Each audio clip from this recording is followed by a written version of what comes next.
Hey, Masha. Hey, hello. You hear me? Yeah, I hear you. Okay, and I hear you. Okay, everything perfect. Then Oh, let me just. I'm at my parents' house, so I must find a place to okay. speak from with some light. And I'm not sure if the Wi-Fi will be good enough for the video part, but I will try. Okay. hmm Uh, have you a video? Yep, I'm trying to Mm-hmm. Okay.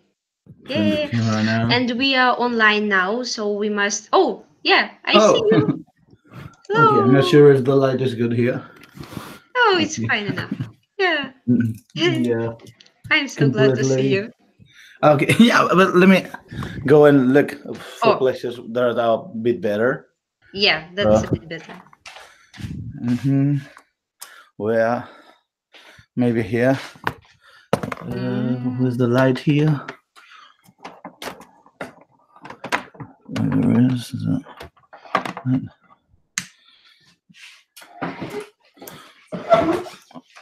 Okay, maybe Hey. here. Yep, yep. Okay, here I Perfect. am.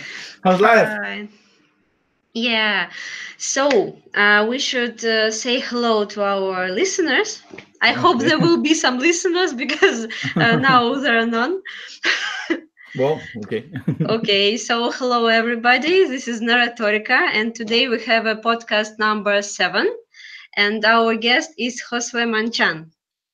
Am I Hello. correct pronouncing your name? Yeah, Yeah, wonderful, yeah. wonderful. Well, you can either pronounce it just like you did, Josue Uh-huh. Monchan.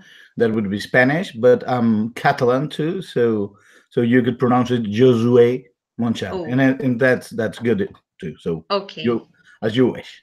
okay. I like Josue. Thank. So yes, we have listeners. They type something in comments, and I will read them to you if there will be some questions. Okay, Okay, so let's start with introduction. Please tell us about yourself, your way in game industry, okay, your experience.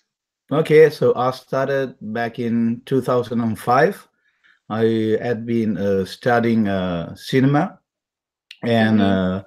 literature, and both production and writing, and uh, and then I got just like a cold call from Pendulo Studios, which is let's say the oldest game developer in Spain, the oldest studio, Mm-hmm. which is 25 years old. So at that moment it was 13 years old or 12 years old, and they wanted to hire me just to write dialogues. Mm-hmm. They A teacher of mine had recommended me to them, and then I started just writing for them, just some dialogues. Then I started to write plots and characters and even puzzles and even a bit of design. And then I got a bit into production and a bit into like assistant director, so to say, a bit of PR and a bit of everything.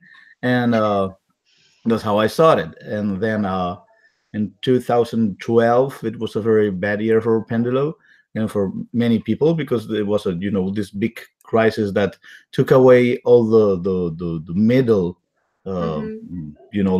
not the AAA, not the small studios, but the ones Mm-hmm. that were in the middle, like Pendulo.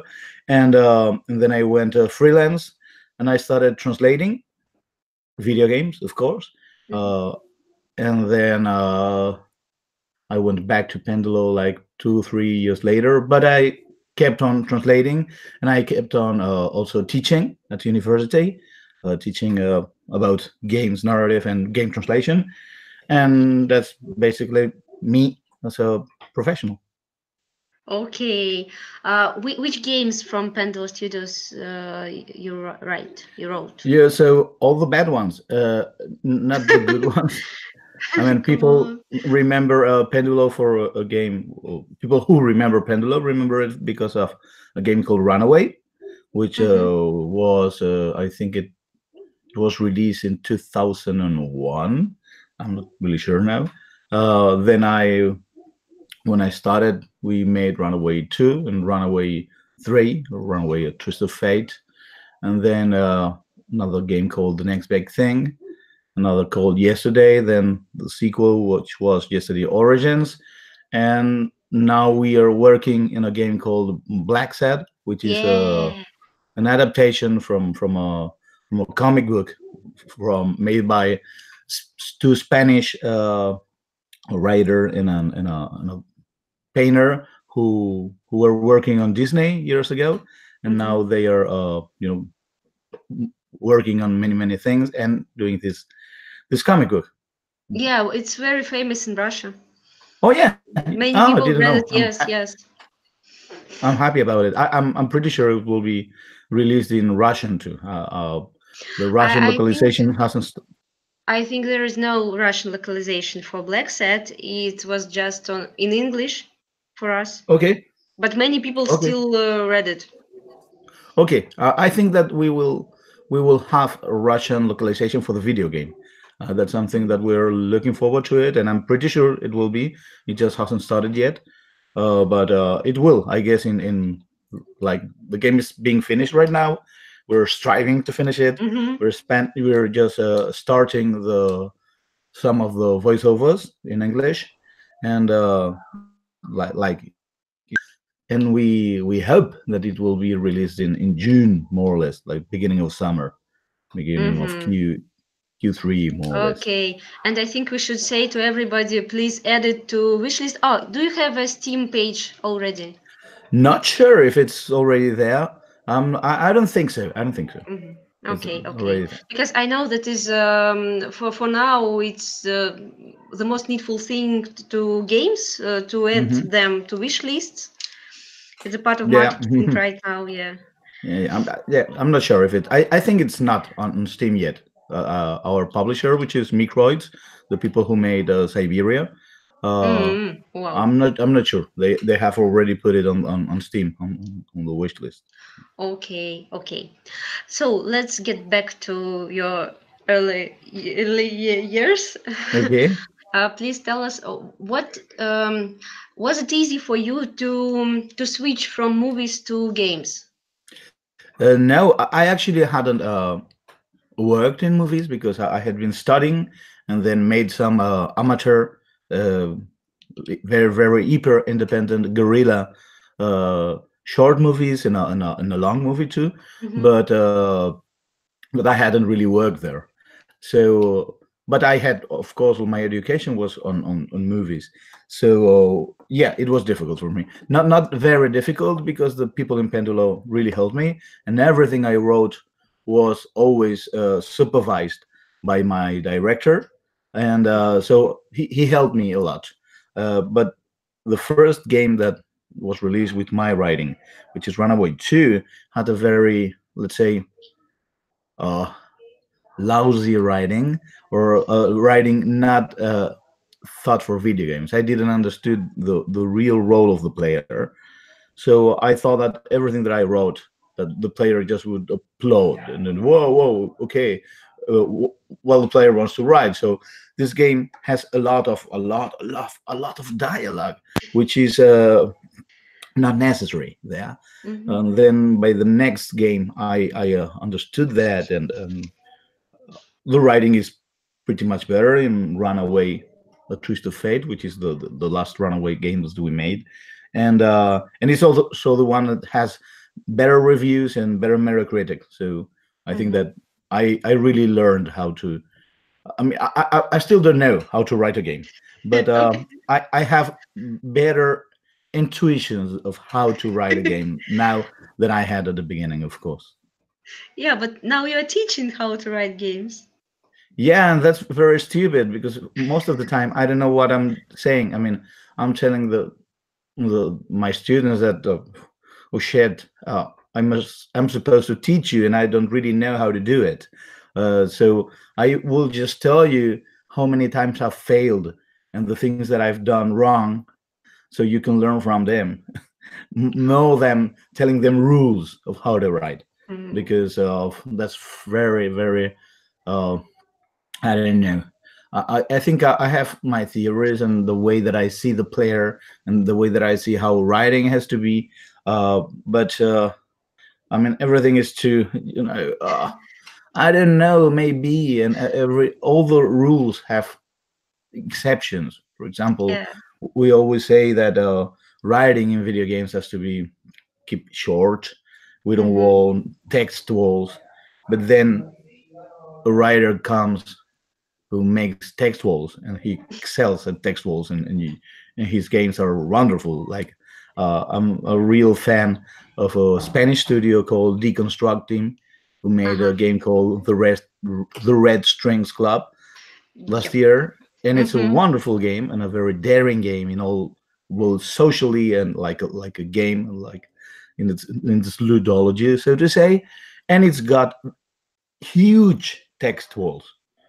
And the thing that I would say, don't do that, but he does that, and he excels at doing that. Jordi, which is the writer, Yeah, yeah. is great. Actually, we have him on our course. We have a game writing course in English in Narratorika. Mm-hmm. My colleague Zhenya Puzankov runs it. Okay. So he called his friends from everywhere. Uh-huh. So he called Jordi as well, and Emily Grace Bach. I think you know her, yeah? Uh-huh. Yep. Well, not in person. I mean, we're in the same project, but it's a project Yeah. what I haven't worked yet, actually. So, but yeah, I'm supposed to know her. Yeah, so now I feel like in really close circle of Yeah, yeah, people. that's cool. Everybody knows everybody.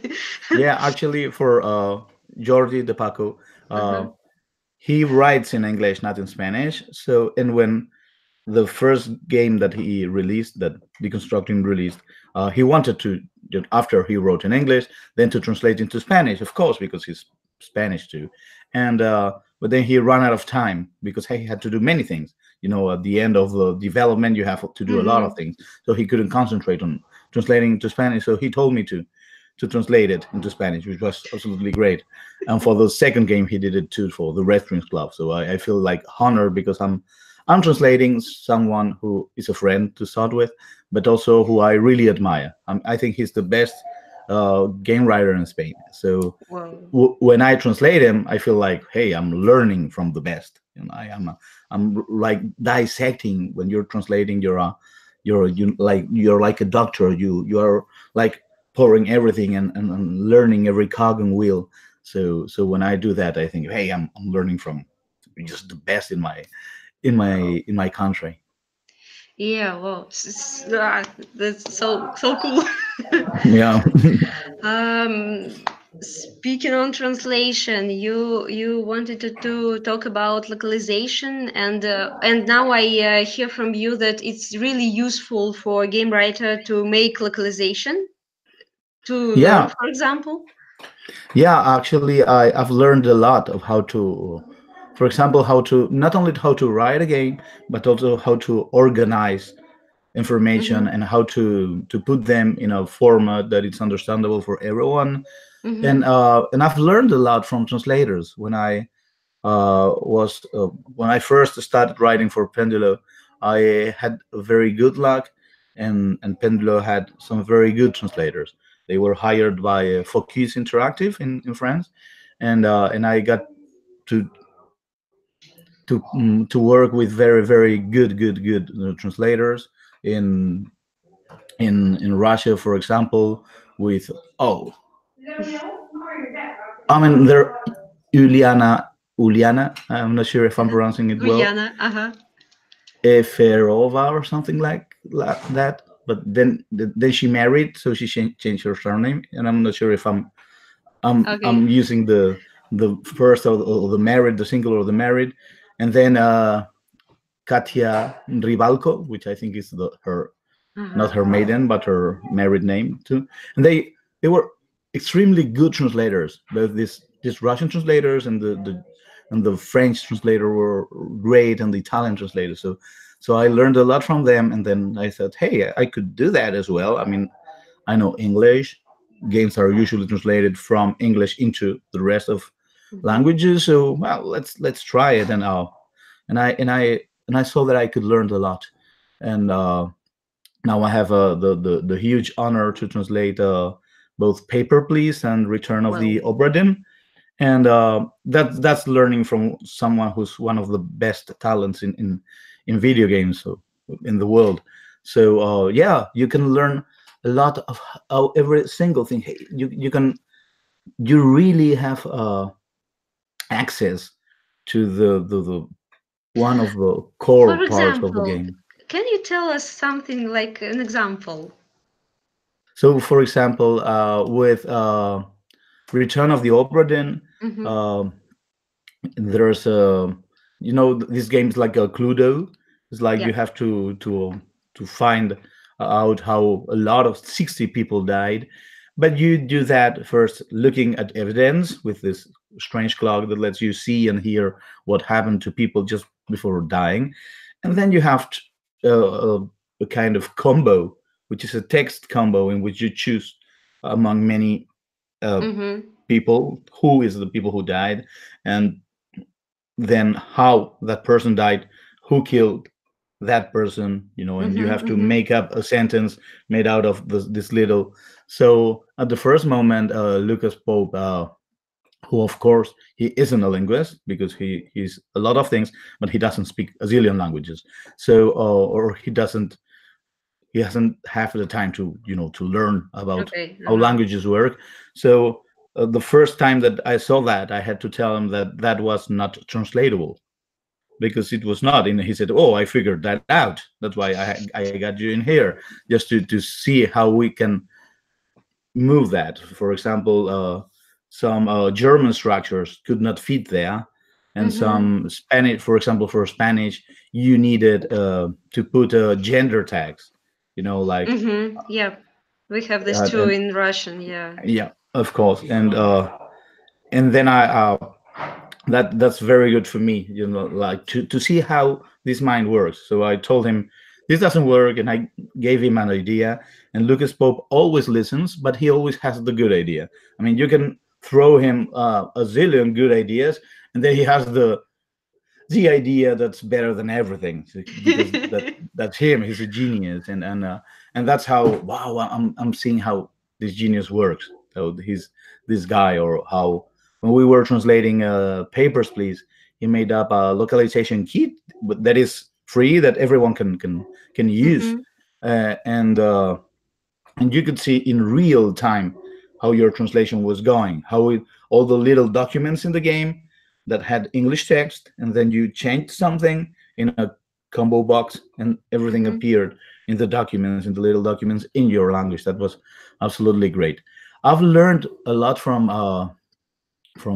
when translating, how to cut things up, because when you are translating, it is very important to understand which is the why is that string there. You're translating a string, and Mm-hmm. you have to understand why. What does the author of that string, what does the game really wants out from that string, which information, or the tone, or if it's responding, what does it want, not only inside the fictional world, but also in the as a playable thing. So um, then I started playing games at that moment, and then I was not only playing the game, I was actually seeing how that everything was organized, like in an Mm-hmm. Excel file. I was playing, I remember, Portal 2, and I was admiring everything that was there, just even from a structural point of view. That's really helped me. Wow. Yeah, that's cool. I remember when we translated Message Quest Hmm. in English with Carol Mika. Yeah, Carol, a great Yeah, translator too. yeah, and we we were making jokes from Hmm. Russian because some Russian jokes just were untranslatable. Yeah, so Hmm. we cut them and replaced them with some English jokes that were untranslatable on Russian. Yeah, that's you have to do that all the time when you're translating humor. It's really important that the translator understands the joke, and then you give the translators liberty, freedom to cut the joke and put another Mhm. one that has the same spirit. Yeah, that's Yeah, it. I remember, the list of our email. like huge trees of these emails on everything. Yeah, yeah. I'm That's working cool. with Carol right now too. She's translating Black Set into English, and it's not a comic game. It's not based on humor. It's intrigue and noir and Hmm. things. But there's some kind of small jokes, and we have to work them. Also, one thing that I learned when translating was that I had to, if I wanted to make, because the most important language for a game, it's usually English, Hmm. usually, because half of the players will play in English, and the rest of the players will be playing in languages translated from English. So when I write in Spanish, usually sometimes in English, but usually in Spanish, I try to take every kind of pun, take it away. Don't put puns there because they're really difficult to translate. So I try to base my humor in different things. And when I put there a pun because I love that pun and I want it to be there. I put a lot of comments to the translator saying, "Hey, this pun is here, and please don't," because sometimes as a translator you miss a pun, you just don't see it. And Hmm. hey, here's a pun, please. Uh, Remember, please put a joke here, but just make your own joke. That's interesting how localization influenced on your game writing style. Yeah, a lot. Uh, Even I write in Spanish, then Caro writes in translates into English, and then I review everything that Carol translates or every English translator Hmm. I've had, uh, just in case, because there's, I mean, mistakes about to happen in video Hmm. games. Every single area has a lot of bugs, and of course translation bugs are there too. So I review everything, and many times Carol's translation is better than my original. So what I do is I replace the Spanish translation, I rewrite it, but then the French localization starts, and the French translator has a sentence that is better than the English and the Spanish. So Oh, I tell Carol to change the English to match the French, and then I change the Spanish to. So I like that because it's more like a collaborative space that we're working on. Just we're not just telling our translators to, hey, translate this, but they can also improve the original texts, which is cool. yeah, and that's how important to have a company of people who translate. Yes. Yeah, it's not actually a company. It's a more like a network of friends, of colleagues that Hmm. we started with people that we had been translating each other's games for some time, and what we do is when one of us contacts a studio or a publisher who wants the games translated, we tell them, hey, and I have a lot of this friends from some other languages. If we want, we can translate into all these languages, and it's like we're not an agency. We're not like one is the boss and the others are the employees. No, no, it's like just friends working together. I remember that back in 2015, you were also cheaper than agencies for Yeah, indie developer. yeah, we tried to be cheaper because agencies, they have a big budget, and they have to earn more money because they have to get their cut. As we don't have any intermediate, we don't need to get this cut, so we can be a bit cheaper, and at the same time we're getting more money than if we were translating for agencies. So Mm. yeah, I think it works. We've translated together, for example, uh, Shovel Knight, which is Oh. a wonderful Uh-huh. game, full of puns. It's full of puns, very difficult puns to translate. You have to remake all the jokes, and we've been translating them into 5 languages, and it's fun because usually translators are isolated and they work alone at home, and we are work, but we have Skype too, and hey, I have a problem with this string. Can you help me? And then the Russian or the German or the French or the Italian translator tells you how they have translated some particular Hmm. string, and they help you. And that's very this collaboration helps translating too. How do you pick up games? Oh, you Oh, What? I've yeah, as a translator, you Hmm. mean? Oh, Yeah. usually translators don't pick up games. It's just you you're like waiting for studios and publishers to to realize that you're awesome, and when they do, you just agree on a rate with them. But it's very difficult to say, hey, I want to translate that one. That happened with Papers, Please. I wanted to translate that one, and Sergei Klimov, which you, Hmm. I guess you know, um, he had some contact with Lucas Pope and said, hey, I got the Spanish translator for you, and that was it. And then Hmm. Lucas Pope trusted him, and but usually I don't get to translate the games I want to translate. Of course, I like translating the ones, but it's just that they happen to be there. I mean, it's not picking up. Do you go to the conferences and just go to indie studios and like, hey? Yeah, I used to do that. Not now because I have, since I'm both a writer and a translator and a teacher, I have very few times, and conferences are exhausting. And I'm getting old too, and conferences are for young people, basically. So what I try to do is, keep uh, a good online profile, let's say, so people still notices that I exist, that I can translate their game, and yeah, but not going to conferences because it's exhausting for me. Okay, I wanted to ask about Spanish conferences. Hmm. What are Spanish conferences? Should we Russians go there? Spanish conferences. There are a couple of there's one which is like the national conference, which is called Game Lab, and it's in Barcelona. It's more based on the Spanish scene.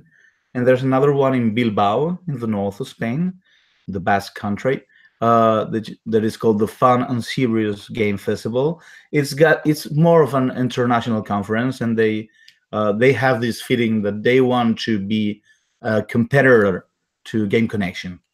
Mm-hmm. So, and they have publishers going there, and investors, and all kind of things. Now I think that if, I mean, they are like on the fifth edition, this year will be the sixth one, and I think that they're becoming really big. And at some point it will be very interesting for studios all over the world Mm-hmm. to come to Bilbao, and to try and see if Mm-hmm. they can make some business there. Which part of the year this That's conference? in late November, early December. That's Yeah. good. Because we have many conferences in May. Hmm. Just conference, and it's really hard to pick up what conference you're going to Yeah. participate. Okay, that's cool. I want to ask else about the state of indie industry in your country.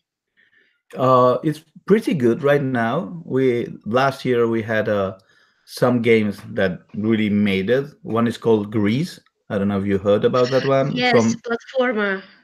Yep, platformer, Hmm. really wonderful 2D from Oh a yeah. Spanish artist, and published by Devolver Digital, and the Red Strings Club, who also Hmm. was really good, and three or four more games that really were good enough, to be proud of them, like in the scene. And of course we have Pendulo, which is doing this Blackset game too, and many small studios that are making really interesting things. I'm not think Sometimes in Spain we get like boastful and say, hey, we are living the golden age of indie video games in Spain. uh Maybe, but when I think that's a bit like being too provincial, so to say, because then you go to Russia, or you go to India, or you go to the Czech country, and you see the same good games being Hmm. produced there, and the same good ideas. So I think that it's good right now to be in Spain because there are a lot of interesting studios, but just like more or less everywhere in the world, I'd Well, say. I don't know if indie scene is good in Russia. Actually, we have Okay. about like 5 or 6 good studios with good Okay. games for the whole Russia. And but Mhm. the main market is mobile and free to play Okay. games. It just like Hmm. rain here. Okay. When I teach my students to Hmm. to do game writing, I teach them for free to play games. That's Okay. a pity actually. Yeah. Well, Do you uh, have such a problem? not now. That was like that in Spain, like let's say 5 years ago. Everyone was making free to play mobile. Not right now. Right now, the Spanish indie scene is concentrated on small games being, let's say, a bit arty games being produced for PC and Nintendo Switch and even consoles. So we have moved like to a step further a bit. Yeah, but it's I think it's better to be there than to be in the mobile scene for people who are small and just beginning. Yeah, it's just a really different level of quality, I Yep. think. Hmm. Let's talk about teaching. Oh, The yeah. That most interesting for me, actually. okay. Yeah. I don't know. I mean, it's like on the one hand, I'm sick of hearing people who teach how to write video games, but Oh, everything that they tell you is based on cinema. Uh, ah, mm, of that. course, we can learn a lot about everything that has been made before video games, every medium that has been there. And we can learn from literature, and we can learn from theater, and we can learn from poetry, and we can learn, of course, from games, for every kind of game ever made, and also cinema and comics. But most of the time, it's just cinema and cinema and cinema and cinema. And then that's not absolutely bad, but it's kind of very restrictive. Mm-hmm, And we need to acknowledge that narrative in video games has more to do with what happens to the player and what happens in the mind of the player. That's something that is happening on a screen. mm-hmm. uh, I think that game narratives should acknowledge the kind of what happens to your hands when you're controlling with your hands the Yeah. action, or the vibration in the controller is a narrative device too, or what is happening to your mind there and your emotions, more than the hero's journey or Aristotle's triads, which of course are there and are great tools to play with, but we can do a lot more things. Mm-hmm. There comes narrative design. Yep. How to tell stories without words, with controls and mechanics. Yep.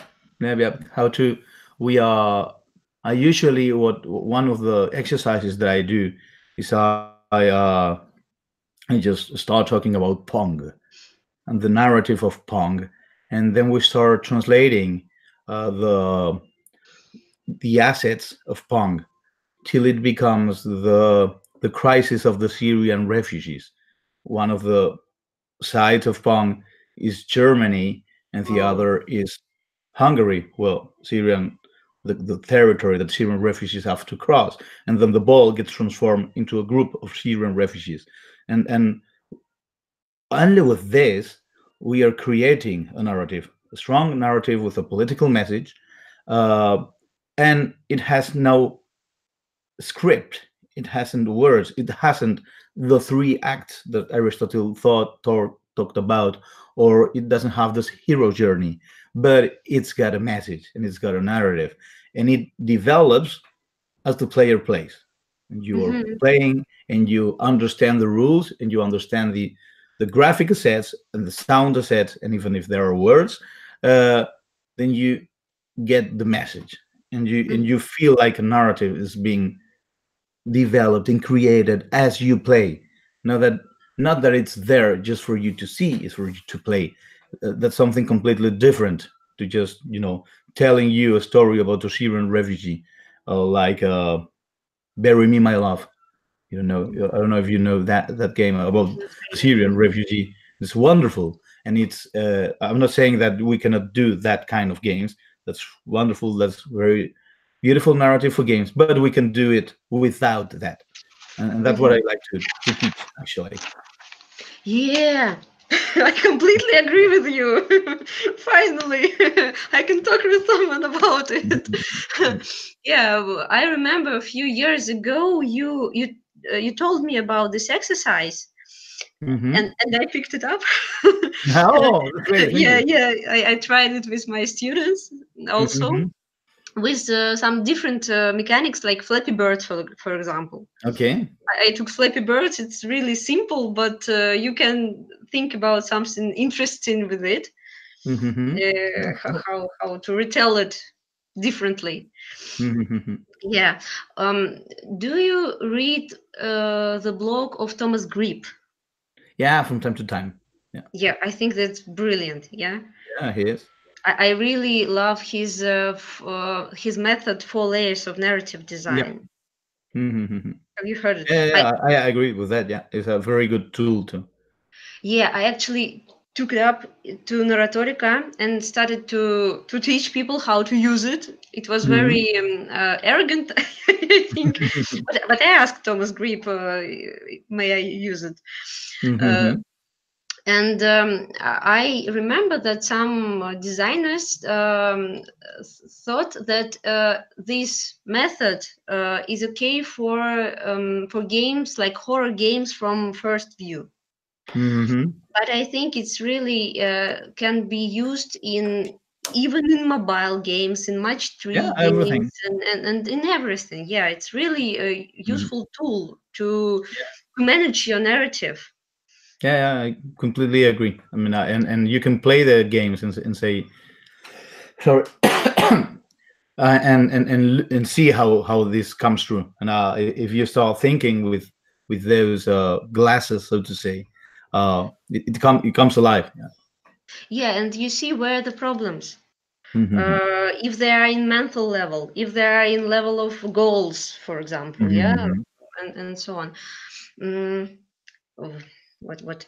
What else? What else? What else to talk about? But as far as I know, this is the only tool, the only method of narrative design which exists. Mm-hmm.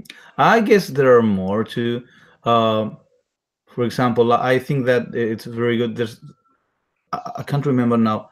There's a wonderful game, wonderful book by this guy called Stephen Dinehart the third or something. Yeah, The yeah, the but guy who basically invented the term narrative design, and the book is called Fabulator Ludus, so which is like in Latin, and it's a very small book, like 60 or 90 pages, and what it tells you. Of course, I'm sorry. No, you're right. That's not a method. It's like a very hard ideas, very deep ideas on how to write. It's not only for games, but it's focused on games, on interactive media. And I think that's the most intelligent, interesting, and cryptic and difficult book I've read about game narrative and narrative design and all that stuff. mm-hmm. Actually, I know Steven, and Okay. yes, when he published his book, I Mhm. asked permission to translate it into Russian, Wow. and I still have it, but I didn't. A uh, very difficult book to translate, I yeah, guess. I mean. because actually I didn't understand it at that time. Maybe now I can, but I should try once more time. Yeah, it's not easy. I thought about translating it too because it's short, and but then every word, every sentence has a very deep meaning, and I'm not sure I would ever translate it because it's not easy. Mm-hmm. Okay, okay. Hmm. So, what else? uh, maybe we should. why we should. I would like to remember Hmm. Message Quest and our work. Oh, sure, of course. Well, on Message Quest, it was really. I learned much from you making Mm. Message Quest.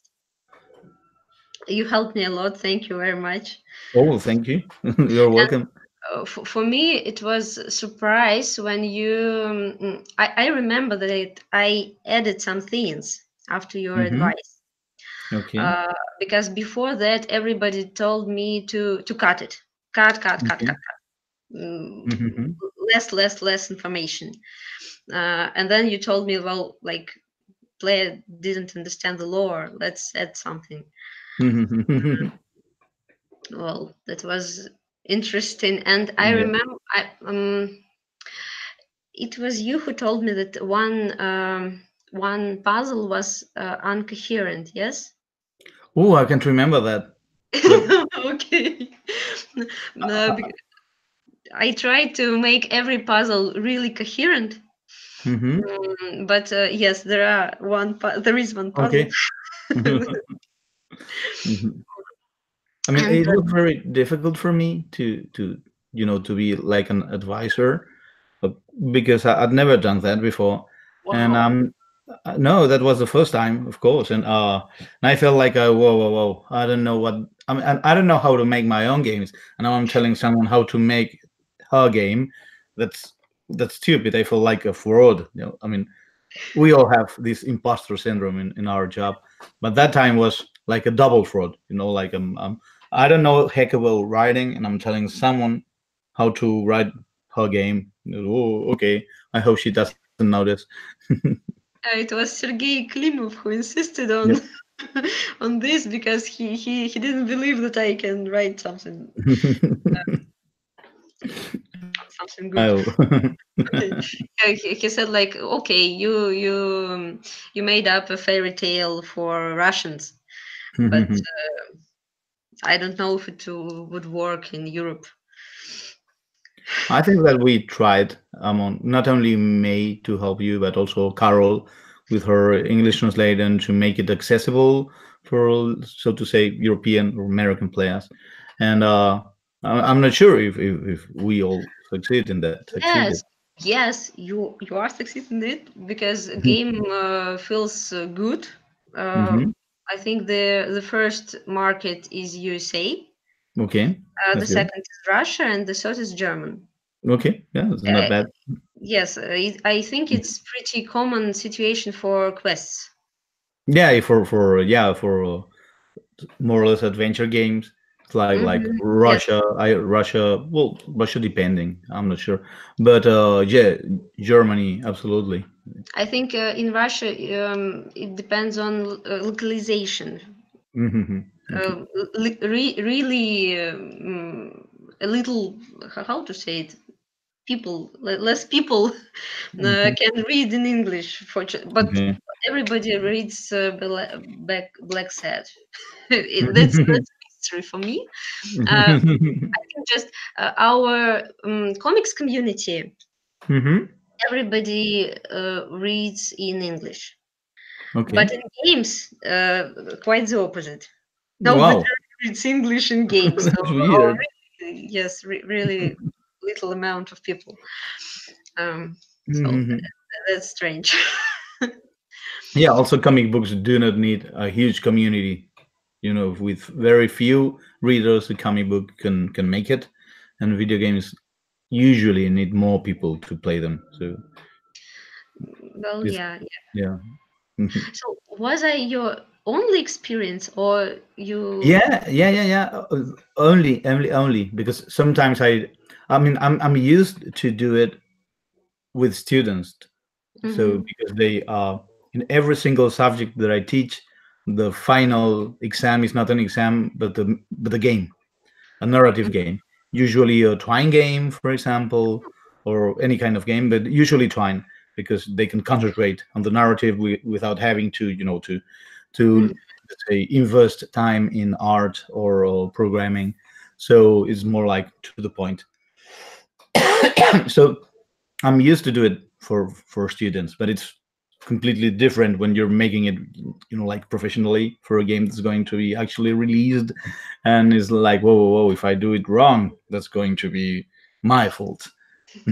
So, Yeah. yeah, and I haven't done it again, and it's weird, but I don't feel good telling people how to do things.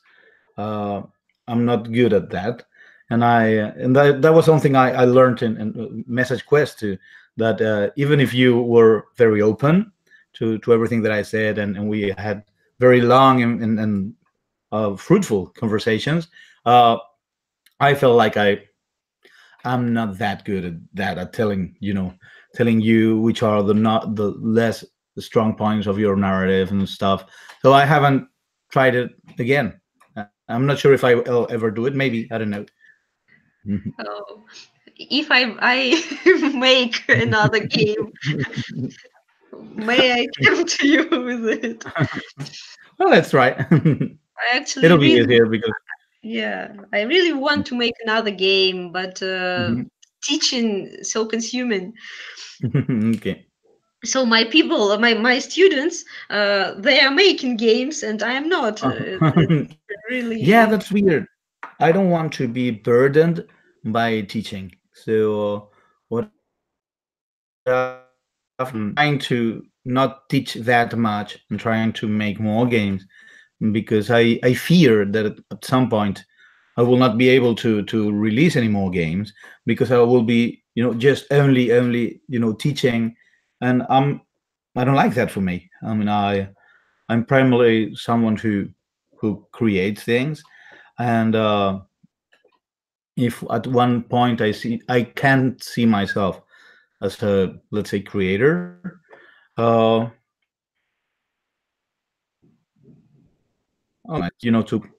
to make my teaching less important as part of mhm. my professional life, and emphasize writing a bit of translation, because I translating is second best thing close to Mhm. writing for me. Yeah. Um, okay, we have 10 minutes, Okay. and um, our how to say it? I forgot words. I forgot it in I forget it in Russian, and forget it in English as well. So guys who listens us, Okay. Hi, please, audience. yeah, if you have some questions to Josue, please type it right now, or be silent forever. uh, yes, please type it in comments, because we have really really short time. And while we are waiting questions from the auditory, because now they're like they talking about translations of some words, and well, it's a Mhm. bit challenge for Narratorika and for our community, Russian community of game writers, to Uh-huh. uh, to have these podcasts, even to have these podcasts, to have this Okay. our course in English. It's like yes, Russia is now bit close country, and we are not Mhm. good in English, and this is a pity, a huge pity actually. Yeah, so for Mhm. us it's all like a big, I don't know, a big thing. Okay. For me it's a big thing, I'm so nervous. This So, is- mhm. So, and we have to talk about something while people write questions. may I ask you about your favorite Okay. games? Oh, I don't have favorite everything. I don't have favorite games or favorite. I enjoy a lot of games, and I could tell you the games that I've loved in the past times. I don't like playing narrative games Wow. because they Why? remind me too much of working. So I try to play games that do not have a strong embedded narrative. That their Mhm. narrative is more based on emergent systems. And the games that I've played more in the last years are Stardew Valley, Nuclear Throne, The Binding of Isaac, FIFA. I mean, like games that do not have a strong story, uh, because and I learned a lot from that. Now for example, now I'm having a great time uh, trying to understand how the the text information in FIFA, in the commentaries of FIFA, not on the story, but on the comments on the, Mm-hmm. while you're playing, everything that says the commentators and stuff. And I love that, because it's more interesting that, like it's like reading another story for me. Of course, I can enjoy a well written game, but then I feel like I'm working all the time. Like trying to dissect, to understand everything. Uh, so that's why I prefer, like my favorite game of the last 10 years maybe is Super Hexagon, because Mm-hmm.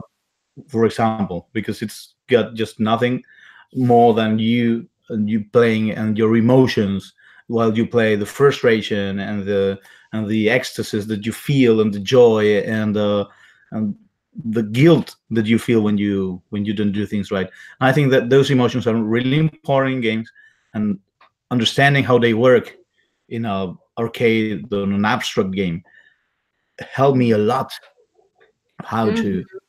to put them in a narrative game. Okay, Mhm. if not favorite, but what's the best narrative game you've seen? I don't know. That's difficult. Uh, I keep What going remains? to. What remains of Edith Finch? Oh, I haven't played that one yet, Oh. and I really want to, but I haven't played that one. And everyone tells me it's astonishing, and but I'm usually like a couple of years back. Uh, I don't know. I'm really happy with. I'll say it again. The Red Strings Club is one of the, is maybe not maybe, is the best written game in Spain. There's also another very good game in Spain released last year, which is called Do Not Feed the Monkeys. That is Mm. going to the IGF festival, the Independent Game Festival Awards. Mm-hmm. Uh, they will be awarded in 1 month, I think. And the one that has more nomination is Return of the Obra Dinn by Lucas Pope, and the Mm-hmm. second one with more nominations is Do Not Feed the Monkeys. So, and they're friends of mine too. So I'm very happy to. And it's a very weird game. You're half an hour into it and you still don't know shit what you're playing at, and it's like Orwellian game where you're just like looking at cameras to see what people do, Mm-hmm. and then you can of course take some actions, but and make some deductions. It's really great game too. What other games I've played that have a good narrative? I don't know. I really enjoyed the first Walking Dead games by Telltale too, because Mm-hmm. I think they didn't invent anything that wasn't made there before by choose your own adventure games, Mm-hmm. from text games from the 80s and the 90s, but they put all the audiovisual thing into it and made it very commercial, and they actually started a new genre, so to say, that is interactive drama, that is based on the mix between a choose your own adventure text game and uh, a TV series. I think Mm-hmm. that was very interesting to do for me to to see, I guess. And then I had to write similar games. What about Stanley Parable, for example, or Beginner's Oh, that's Guide? wonderful. Yeah, I loved them both. I think that I loved more the Stanley Parable. The Beginner's Guide is wonderful too. I love the way that they make this auto fiction, so to say. So that I cried and when I played Beginner's Guide because it's so I love sad. I love also there's this one thing that hasn't been into video games usually because they belong to literature, not so to movies. And since games have been trying to mimic movies for a long time, it wasn't there, which is the, oh, how you call it in English, the non-trustable narrator. I don't think Uh-huh, that's the good uh-huh. term in English. Non-reliable, The non-reliable narrator. non-reliable. That's it. Thank you. So, and the Stanley Parable was one of the first games I've ever played that had this non-reliable narrator, and it felt like, wow. Now you can see more games like that. Even the Beginner's Guide has another non-reliable narrator, and I feel at home with that one. It's like the game is lying to you of how to play that game and how to understand. And I think that's something that game designers know how to do, because a game is constantly lying to you, but game narrators are not used to. So it feels like very like the game design and the narrative are really intertwined when you have this kind of narrators. It's like there's a small game called Depict 2 from one of the first Ludum Dares. Like it's like 12 years old, and it's got the first non-reliable narrator I've ever seen in a video game. It's like a platformer, and there's a text box with a narrator that tells you, "Hey, how I'm gonna tell you how to how to beat this game," and and he keeps lying to you, and he says, "Okay, press space to jump," and you press space and you die. So and you're always all the time trying to figure out how is the narrator lying to you in order to pass to the next. It's a platformer, to platformer puzzle game, to the next part, and it's trying to challenge everything that we know about platformer. For example, there are gems. When you try to pick a gem, gems kill you, and there are spikes, but spikes are good because you can pick them up, and then you can use it, to jump, to go from low to high places, and that's very challenging game, and it's trying to do things a bit difficult, and to think about what a game is actually, and Yeah. about the codes in narrative, not only narrative, in all kind of games. Yeah. Oh, that's beautiful. We have a question from auditory. Whoa. Yeah, my students ask you about do you have an advice for game writing beginners? The most Uh, basic question for okay, all game writers. sure. I have the perfect answer for that. No, I don't have any advice, but I can try to make one up, just to improvise one. I think that one is, do not forget that you're just authoring 50% of the narrative. The other 50% of the narrative will be made by the player themselves. Uh, I have to keep reminding me that, because I tend to forget that. It's just, I'm not writing a game. I'm writing half a game. And the second is like, try to. I think that mechanics must be metaphors of what you are trying to tell. So, and that means that the game design and the narrative have to be intertwined. Uh, if you are not the game designer, you have to play very close to the designers, so that the mechanics and the narrative do the same. It's just not that we don't have ludonarrative dissonance. Of course, we can use narrative ludodissonance if we want, because it's a tool. But what I mean is that game mechanics are always have a meaning, and then we have to understand that meaning and create a narrative that has that meaning into account. Sometimes to do the opposite. That's narrative ludodissonance, and we can use it. For example, Paolo Pedercini from Moya Industria does it a lot of time. He creates games where you do the opposite of what the mechanics tell you, or that mean this. They mean the same. For example, they have Moya Industria has this game called Oligarchy, where you have Mhm. to destroy whole. You're a tycoon, an oil or petrol tycoon. You have to destroy whole areas of I don't know, the Amazon, for example, in order to create more petrol.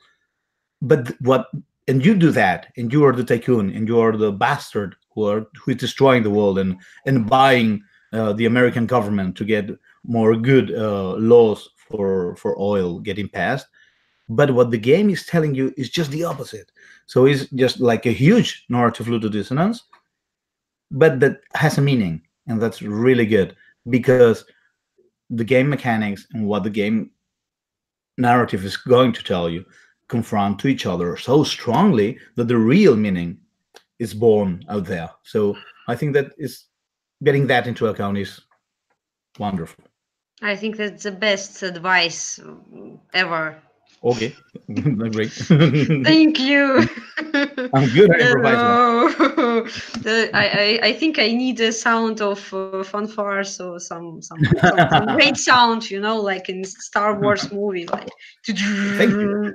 remember that. No, thank you so much, Josue, for coming. Oh, thank you. Yes, finally, yeah, it happened finally. Yeah, Whoa. yeah, yeah. Thank you for having me. So yeah, thank you everything for having us. Thank you, Everybody. everyone. Mhm, everyone. So yeah, and bye, and I see all you guys next Saturday, I think, and I think we will see each other in April in Moscow. Yeah. Okay, yeah. Oh no, that has been changed to September, but I'll Oh, tell you. Okay, okay, September. Yeah, that's okay. okay. See you in September Okay, then. bye. Thank Thank you. you. Bye. Bye.